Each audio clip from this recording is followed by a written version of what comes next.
সাকিব আসলেন, সাকিব খেলা দেখালেন, সাকিব জয় করলেন। শ্রীলঙ্কার বিপক্ষে যখন বাংলাদেশ দল একের পর এক শোচনীয় পরাজয়ে গোটা বাংলাদেশকে হতাশ করে যাচ্ছে, তখন সাকিব আল হাসান গ্লোবাল সুপার লিগের মঞ্চে নিজের জাতটাই চেনালেন।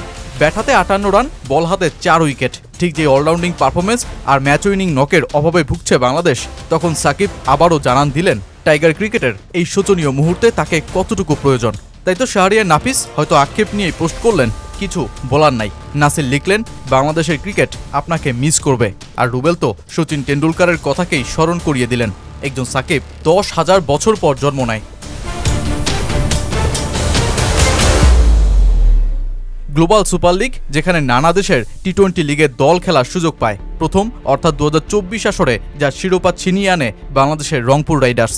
এবার প্রথমবারের মতন ইন্টারন্যাশনাল টি-20 লিগের দল দুবাই ক্যাপিটালস অংশ নেয় যেই আসরে। আর প্রথম ম্যাচেই ওরা সাকিবকে দলে নেওয়ার পুরস্কারটাই পায়। 37 বলে 58 রান, 7টা 4, 1টা ছক্কা, 167 রানের লক্ষ্য দিয়ে অতঃপর সেন্ট্রাল ডিস্ট্রিক্টসের 4 উইকেট তুলে নেন সাকিব, তাও 4 ওভারে মোটে 13 রান দিয়ে। এই সাকিব যেন এখনও সেই ক্ষুরধার, সেই আগের মতোই প্রাণবন্ত।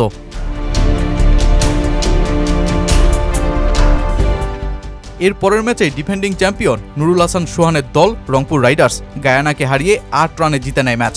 অথচ অন্যদিকে তখন বাংলাদেশ ক্রিকেটের কঙ্কাল তন্ত্রটাই বেরিয়ে এসেছে। শ্রীলঙ্কার বিপক্ষে ওয়ানডে ও টেস্ট সিরিজে হারার পর টি-20তে নতুন একটা একাদশ সাজিয়ে পরীক্ষা চালানোর সিদ্ধান্ত নেয় টিম ম্যানেজমেন্ট। দলে ডাকা হয় সাইফুদ্দিনকে আর নাইম শেখকে 3 ডাউনে নামানোর সিদ্ধান্ত নেওয়া হয়, কিন্তু তবুও কাটেনি ব্যর্থতার রেশ। ওপেনিং জুটিতে 46 রান আসার পর পারভেজ হোসেন ইমন 42 বলে 38 রানের ইনিংস খেলে ফেরেন, কিন্তু অধিনায়ক লিটন দাস যেন নিজ হাতেই ম্যাচ ভেস্তে দেওয়ার কাজটাই হাতে নিয়েছিলেন। তার 11 বলে 6 রানের ইনিংস প্রভাব ফেলে বসে গোটা মিডল অর্ডারে। নাইম আর মিরাজ ইনিংস টেনে নিলেও যাও টি-20 সুলভ ছিল না।